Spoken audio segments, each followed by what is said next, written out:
Bienvenue dans Sculpture mentale, l'espace où l'on ne parle pas pour séduire, mais pour éveiller.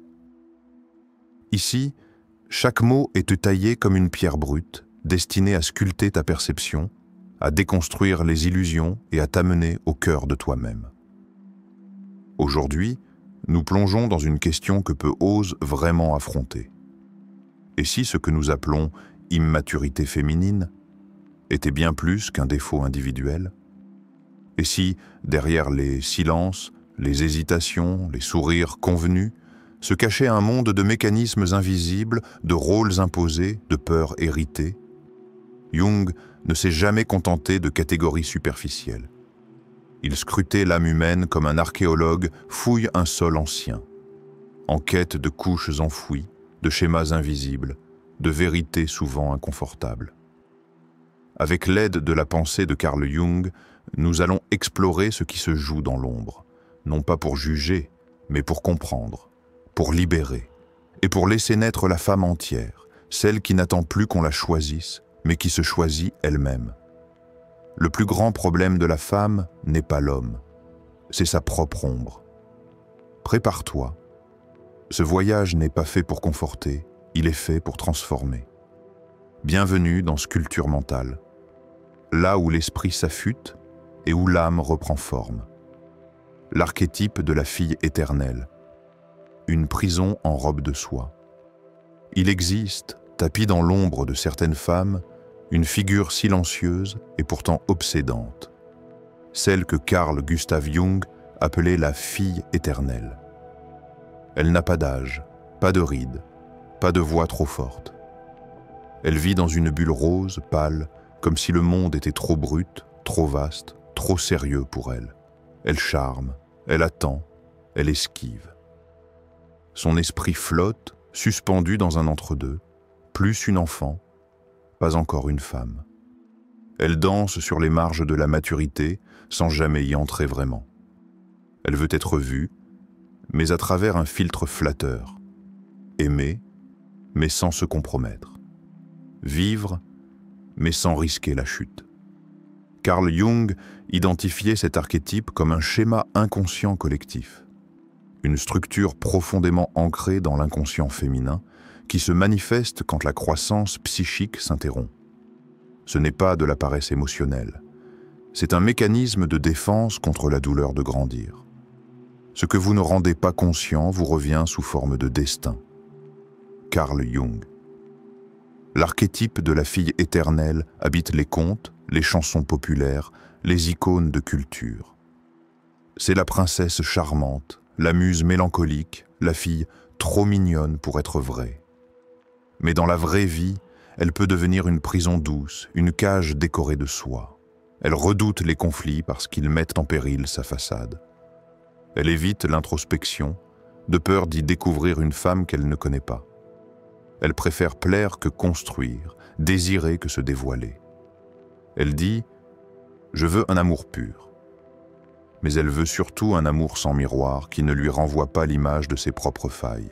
Car grandir signifie affronter ce que Jung appelait l'ombre, cette part de nous que nous réprimons, mais qui agit dans l'obscurité. L'immaturité alors devient un refuge psychologique, une stratégie de survie émotionnelle contre la brutalité du réel. Et pourtant, tout cela a un prix qu'elle paie sans toujours s'en rendre compte, l'incapacité à construire des relations durables, le sentiment d'être toujours une passagère dans sa propre vie, le besoin constant d'être validé par l'autre sans jamais se valider soi-même. As-tu déjà été face à une femme qui voulait qu'on devine ses besoins, mais refusait de les exprimer?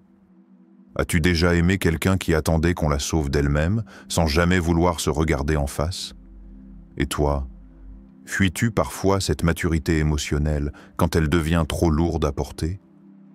La fille éternelle se reconnaît aussi dans cette phrase subtile mais redoutable. Je veux qu'on m'aime pour ce que je suis, sans jamais oser se demander « Mais qui suis-je vraiment, au-delà de ce que je montre ?» Dans cette posture, elle devient un mystère agréable, mais inapprochable. Elle offre juste assez pour être désirée, mais jamais assez pour être comprise.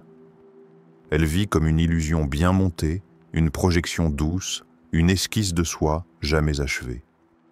Et cela suffit jusqu'à ce que la vie exige d'elle autre chose, la responsabilité, la clarté, l'engagement, la transformation. C'est souvent dans la douleur qu'elle découvre sa limite, quand une rupture l'éveille, quand l'amour ne suffit plus, quand l'image qu'elle a construite d'elle-même commence à se fissurer. Mais cette fissure, Jung dirait que c'est là où entre la lumière. Je ne sais pas ce que je veux. Le labyrinthe intérieur de l'indécision. Et si je n'étais pas perdu, mais simplement jamais vraiment arrivé? Et si ce vide que je ressens quand les regards s'éloignent était un appel et non une faiblesse? Et si mes hésitations n'étaient pas un défaut, mais le reflet d'un territoire en friche à l'intérieur de moi? J'avance dans ma vie comme dans une maison aux pièces verrouillées. Je connais la façade. Je sais où est le salon, où je souris, où je séduis. Je sais où est la cuisine, où je nourris les autres, où je prépare ce qu'on attend de moi. Mais au fond, il y a une porte que je n'ouvre jamais, parce qu'elle donne sur une pièce que je n'ai jamais aménagée, la pièce de mes désirs véritables. La personne qui regarde vers l'extérieur rêve. Celle qui regarde à l'intérieur s'éveille. Jung avait compris quelque chose que beaucoup fuient. On peut passer toute une vie à jouer des rôles, sans jamais oser vivre à partir de soi. On peut faire de grandes études, construire une carrière, se marier, avoir des enfants, et pourtant ne jamais se poser cette question toute simple. Qu'est-ce que je veux? Et ce silence devient un poison doux. Car quand on ignore ses véritables désirs, on vit à moitié. On fait semblant. On dit oui quand on pense non. On reste quand on veut partir. On se tait quand on a envie de hurler. Mais d'où vient ce vide intérieur? Peut-être d'un passé où l'on nous a appris à plaire avant d'exister. Peut-être d'une enfance où il fallait être gentille, douce, conforme. Peut-être d'un monde où être incertaine était plus acceptable qu'être trop affirmée. Alors j'ai appris à deviner ce qu'on attendait. Et j'ai fait de cette capacité un talent. J'ai lu dans les gestes, dans les non-dits, dans les silences. J'ai su quand sourire, quand me taire, quand feindre. Mais je me suis oublié. Et aujourd'hui, quand on me demande « Qu'est-ce que tu veux ?» mon cœur s'agite. Mon esprit se vide. Car la vérité, c'est que je n'en sais rien. Pas parce que je suis incapable, mais parce que je ne me suis jamais autorisé à vouloir. Une femme qui ne se connaît pas sera toujours tentée d'être ce que l'autre attend d'elle. Alors je rêve qu'on m'aime profondément, mais je ne me montre jamais pleinement. Je rêve de liberté, mais je reste figé dans les attentes. La femme émotionnellement immature cherche souvent un sauveur psychologique, un partenaire, un mentor, un ami, qui portera sa confusion, qui devinera ses besoins, qui l'aimera même quand elle ne sait pas comment s'aimer. Mais ce sauveur n'existe pas. Ou s'il existe, il finit toujours par s'épuiser, car aucun amour extérieur ne peut compenser un vide que l'on refuse d'habiter. Alors à toi qui écoutes, quand as-tu été pleinement honnête avec toi-même? As-tu déjà osé dire ce que tu voulais, même si cela déplaisait? Peux-tu te regarder dans un miroir sans jouer un rôle? Que verrais-tu si tu cessais de vouloir être aimé à tout prix? Jung ne jugeait pas, il révélait. Et ce qu'il révélait, c'était cette urgence à redevenir soi-même. Pas la version acceptée, attendue, formatée. Mais celle qui ose l'indécision, ose le doute, ose le silence intérieur. Peut-être que le vide que tu ressens n'est pas un manque, mais un espace sacré, encore vierge, encore inexploré. Peut-être que ne pas savoir ce que tu veux est justement la première porte vers ce que tu es. Et ce chemin, personne ne pourra le tracer pour toi. La femme au miroir de brume, une âme en attente de naissance. Elle marche sans bruit, dans un désert tissé de reflets. Chaque pas soulève un peu de sable, un peu de passé. Devant elle, 1000 miroirs dressés comme des oracles silencieux. Mais aucun ne la regarde vraiment. Certains capturent une rieuse au regard flou, d'autres renvoient l'image d'une beauté douce et fragile, et d'autres encore montrent une reine, mais en carton glacé. Et toujours cette question suspendue, fine et tranchante comme une lame de soie. Qui es-tu quand plus personne ne te regarde? Carl Jung aurait reconnu ce lieu. Un lieu intérieur. Un labyrinthe fait non de murs, mais de projections, de blessures anciennes, de masques appris.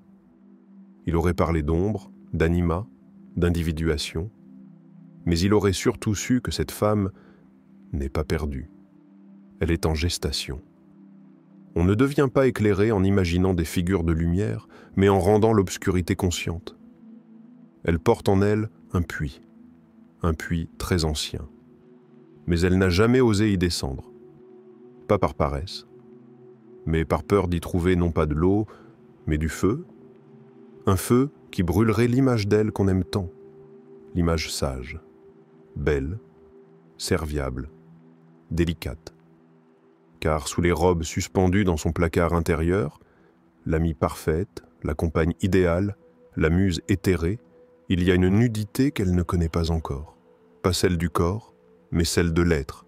Celle qui dit « Je suis là, pas pour plaire, pas pour correspondre, mais pour exister pleinement. » Et pourtant, elle flotte encore à la surface, comme si plonger dans sa propre mer intérieure allait l'engloutir. Elle sent les vagues des émotions, elle les devine, elle les redoute. Mais elle n'a jamais plongé pour rencontrer la perle, cette part d'elle authentique, intransmissible, indomptable. À force de ne pas plonger, elle s'est habituée à surnager, à faire bonne figure, à dire « je vais bien » alors que son cœur hurle, à sourire quand tout en elle demande le silence, et ce sourire devient un voile, un filtre, une forme de brouillard entre elle et sa propre vérité. L'immaturité n'est pas une faute, c'est un voile. Alors elle continue, elle se lève, elle vit, elle s'adapte. Mais une partie d'elle reste en suspens, une âme qui n'a jamais été accouchée, un souffle retenu depuis trop longtemps. Que caches-tu derrière ton sourire? Que retiens-tu quand tu dis « je vais bien » ? Combien de fois as-tu renoncé à ta profondeur pour ne pas être trop? Et si tu cessais de minimiser ce trop-plein? Et si, pour une fois, tu le laissais déborder? Pas dans le chaos, mais dans la vérité. Car cette vérité, même inconfortable, libère. Et l'inconfort est parfois le berceau de la naissance. Tu n'as pas besoin d'avoir toutes les réponses. Tu n'as pas besoin d'être parfaite pour être entière. Tu n'as même pas besoin de savoir exactement qui tu es. Tu as juste besoin de cesser de te fuir. Car un jour viendra, et ce jour peut être aujourd'hui, où tu te demanderas à voix haute « Et si je devenais enfin la femme que j'attendais ?» Pas celle qu'on attend de moi, pas celle que j'ai appris à incarner, mais celle que je sens, que je pressens, depuis toujours. Une femme non apprivoisée, non édulcorée, non adaptée, mais vivante. L'immaturité encouragée. Quand la société infantilise les femmes, regarde bien autour de toi. Observe les images que la société te tend, comme des miroirs soigneusement polis. Elles sont belles, colorées, séduisantes. Mais elles parlent toujours de la même femme, jeune, fine, rieuse, désirable. Une femme douce, brillante, disponible, mais rarement profondément consciente. La modernité a construit un idéal féminin plus esthétique qu'existentiel. De la publicité aux séries, de la pop culture aux réseaux sociaux, le message est clair. Sois charmante, mais pas trop intense. Sois indépendante, mais pas menaçante. Sois libre, mais dans un cadre contrôlé. Et dans le creux de ce discours, une autre voix est étouffée. Celle de la femme complexe, pensante, lucide, exigeante, pleine. Elle est perçue comme trop lourde, trop sérieuse, trop problématique. La culture ne crée pas seulement des produits, elle façonne des mentalités. Dans cette mise en scène sociale, Carl Jung aurait immédiatement identifié un archétype dévoyé. celui de la femme-enfant. Un archétype qui, à l'origine, évoque la fraîcheur de l'innocence, la curiosité spontanée, la légèreté de l'âme. Mais que la société a transformé en une stratégie d'aliénation, une forme douce de contrôle. La femme-enfant rassure. Elle ne confronte pas. Elle ne questionne pas l'ordre établi. Elle reste dans le décor, brillante mais silencieuse, tendre mais obéissante. Et ce modèle est tellement intégré qu'il est parfois défendu par les femmes elles-mêmes, car il offre une forme de sécurité, un espace connu, validé, valorisé. Il évite les conflits. Il attire les regards. Il offre la reconnaissance sociale au prix de la profondeur personnelle. Mais que se passe-t-il quand une femme refuse le rôle? Quand elle dit « Je ne serai plus celle qui rassure, mais celle qui révèle. Je ne veux plus séduire, je veux être entendue. Je ne joue plus la simplicité, je revendique ma complexité. » Ce qui se passe, c'est le déplacement. Elle devient inconfortable. On l'accuse d'être trop froide, trop distante, trop masculine, trop intellectuelle, comme si la maturité psychologique d'une femme était une transgression. La femme qui ose sa maturité découvre vite que ce n'est pas l'amour qu'on lui refuse, mais la facilité de l'aimer. Cette phrase dit tout. Elle touche un point sensible, l'effort qu'exige la rencontre d'un être véritable. Rencontrer une femme pleinement consciente d'elle-même, de ses désirs, de ses limites, de ses blessures, de ses forces, c'est dérangeant pour une société qui préfère la docilité à la profondeur, et c'est ici que la critique sociologique devient nécessaire. L'immaturité féminine, dans bien des cas, n'est pas un choix personnel.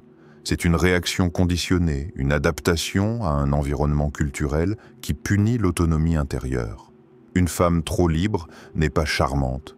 Une femme trop honnête est difficile. Une femme trop lucide est dangereuse. Et cette tension crée des femmes divisées qui avancent avec des masques.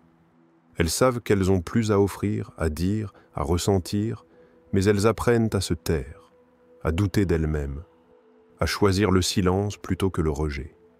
Alors je te pose ces questions. Et toi, dans quelle mesure tes hésitations sont-elles vraiment les tiennes? As-tu été libre de te construire, ou t'a-t-on formé à entrer dans un moule préfabriqué? Que deviendrait ton monde intérieur si tu cessais de vouloir plaire à tout prix? La société vend l'illusion que l'on choisit tout.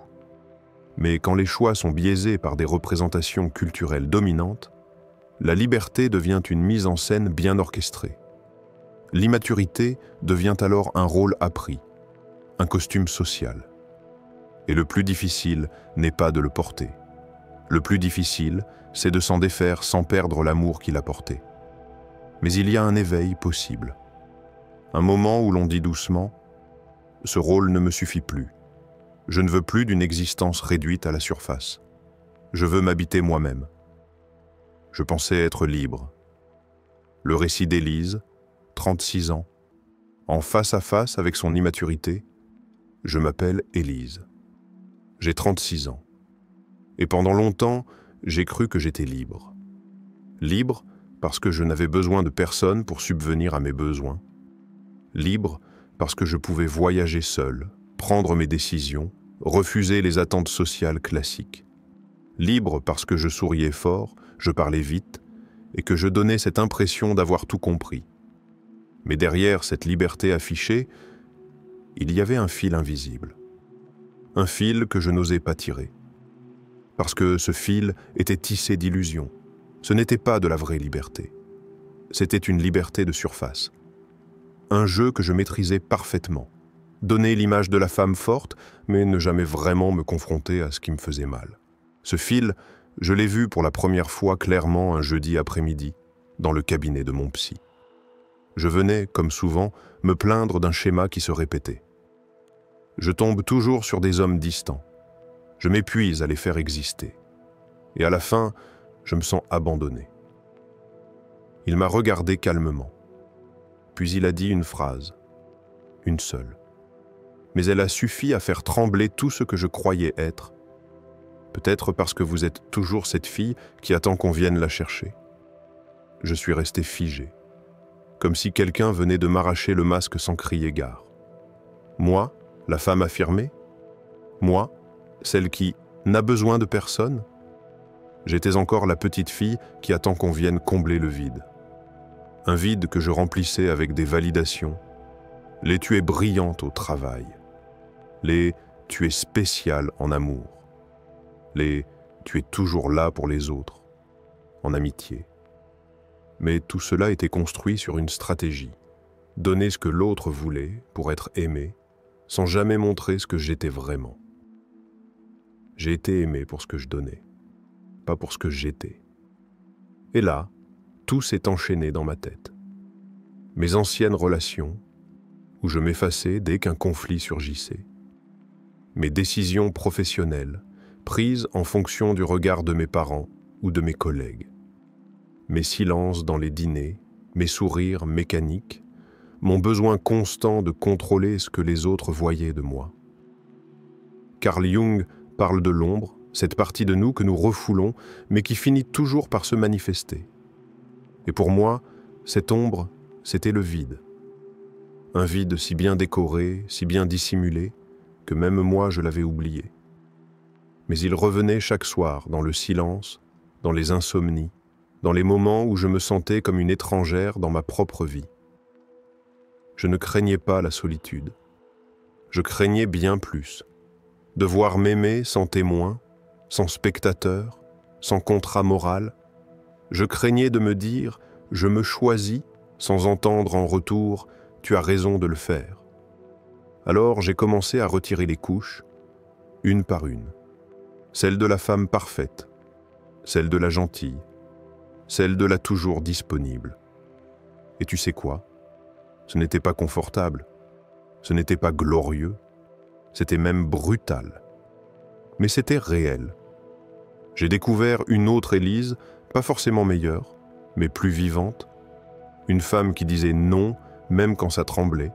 Une femme qui disait « je ne sais pas », sans honte. Une femme qui arrêtait de demander la permission d'exister. Et toi, qui écoutes mon histoire, t'est-il déjà arrivé de confondre indépendance avec performance? Te reconnais-tu dans ce besoin silencieux qu'on vienne t'aimer avant que tu ne t'aimes toi-même? Es-tu vraiment libre ou simplement bien adapté à une cage dorée, joliment aménagée?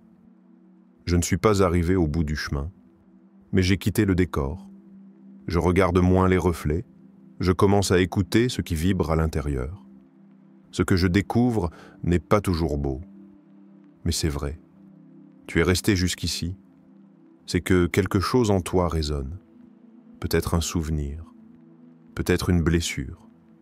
Peut-être un début de vérité que tu n'avais jamais osé nommer. Si cette exploration t'a parlé, ce n'est pas un hasard. C'est que tu es prêt. Prêt à aller plus loin que les masques, les rôles, les attentes. Prêt à sculpter ta propre liberté intérieure. Alors ne t'arrête pas là. Abonne-toi à Sculpture Mentale, active la cloche pour ne pas rater les prochaines immersions. Et surtout, partage en commentaire ce que cette vidéo a réveillé en toi.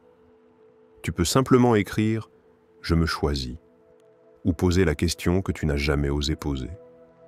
Ici, chaque mot est une pierre. Et ensemble, nous bâtissons bien plus qu'une chaîne. Nous bâtissons une conscience. À très bientôt.